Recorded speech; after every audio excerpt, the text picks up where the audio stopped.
بسم اللہ الرحمن الرحیم حامیم والکتاب المبین انا انزلناہ فی لیلۃ مبارکۃ انا کنا منذرین قال النبی صلی اللہ علیہ وسلم اذا كانت لیلۃ النصف من شعبان فقوموا لیلها وصوموا یومها او کما قال علیہ الصلاۃ والسلام۔ معزز سامعین، یہ 15 شعبان المعظم کی رات آنے والی ہے۔ اس حوالے سے دو چار باتیں آپ حضرات کے سامنے عرض کروں گا۔ سب سے پہلے یہ شب برات ہے اور اس شب برات کی بہت بڑی فضیلت ہے۔ اللہ کے پیغمبر صلی اللہ علیہ وسلم نے ارشاد فرمایا کہ اس رات اللہ جل جلالہ اپنے بے شمار بندوں کی بخشش فرماتے ہیں، حتیٰ کہ حضرت امی عائشہ صدیقہ رضی اللہ تعالی عنہ واقعہ نقل فرماتی ہیں کہ ایک مرتبہ اللہ کے پیغمبر صلی اللہ علیہ وسلم نے ارشاد فرمایا کہ عائشہ یہ بتاؤ یہ کون سی رات ہے؟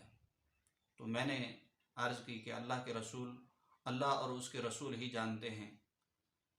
تو اللہ کے پیغمبر صلی اللہ علیہ وسلم نے ارشاد فرمایا کہ عائشہ یہ شعبان المعظم کی جو رات ہے شب برات، اس رات کے اندر اللہ جل جلالہ قبیلہ بنو کلب کی بکریوں کے بالوں سے بھی زیادہ اپنے بندوں کی بخشش فرماتے ہیں۔ یعنی یہ بخشش والی رات ہے، مغفرت والی رات ہے۔ اور اللہ کے پیغمبر صلی اللہ علیہ وسلم نے ارشاد فرمایا من صلی العشاء فی جماعت فکأنما قام نصف اللیل، جس نے اس رات عشاء کی نماز جماعت کے ساتھ پڑھی تو اللہ جل جلالہ اس کو آدھی رات نماز پڑھنے کا ثواب عطا فرمائیں گے۔ اور ومن صلی الصبح فی جماعت فکأنما صلی اللیل کلہ، اور جس نے اس رات کو صبح کی نماز جماعت کے ساتھ پڑھی تو اللہ جل جلالہ اس کو پوری رات نماز پڑھنے کا ثواب عطا فرمائیں گے۔ تو اس رات دو کام کرنے کے ہوتے ہیں۔ پہلا کام ہوتا ہے فقوموا لیلہا، رات کے وقت قیام کرنا، نوافل پڑھنا، تہجد کی نماز پڑھنا اور ذکر و اذکار کرنا۔ اور دوسرا فصوموا نہارا، کہ دن کے وقت کیا کرنا، روزہ رکھنا۔ یہ دونوں کام مستحب ہیں، فرض واجب سنت مؤکدہ یہ نہیں ہے۔ اگر کوئی کر لے تو ٹھیک ہے، اگر کوئی نہیں کرتا تو اس کے اوپر کوئی کسی قسم کی کوئی ملامت نہیں کی جائے گی۔ لیکن اس رات کے اندر کچھ لوگ ایسے ہیں کہ اللہ جل جلالہ اس رات میں بخشش نہیں فرماتے ان کی، تو وہ 6 قسم کے لوگ ہیں۔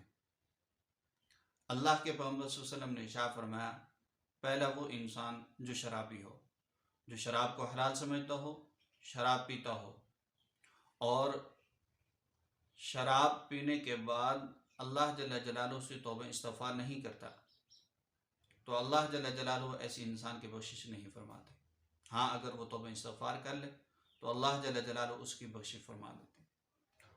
اور دوسرا اللہ کے پیغمبر صلی اللہ علیہ وسلم نے ارشاد فرمایا زانی، جو زنا کرتا ہو تو اللہ جل جلالہ اس کی بھی بخشش نہیں فرماتے۔ ہاں اگر وہ توبہ کر لیتے تو اللہ اس کی بھی بخشش فرما دیتے ہیں۔ اور تیسرا آدمی ہے اپنی شلوار کو ٹخنوں سے نیچے رکھنے والا، اللہ جل جلالہ اس کی بھی بخشش نہیں فرماتے اس رات۔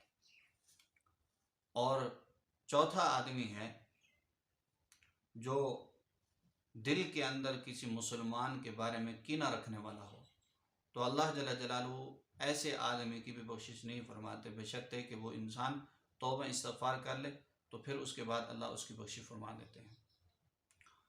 اور 5ویں نمبر پر ہے وہ انسان جو مشرک ہو، ان اللہ لا یغفر ان یشرک بہ ویغفر ما دون ذلک لمن یشاء۔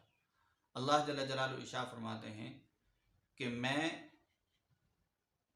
جو بھی بڑا گناہ ہوگا اس کو معاف کر دوں گا، لیکن شرک والا گناہ میں اللہ معاف نہیں کروں گا۔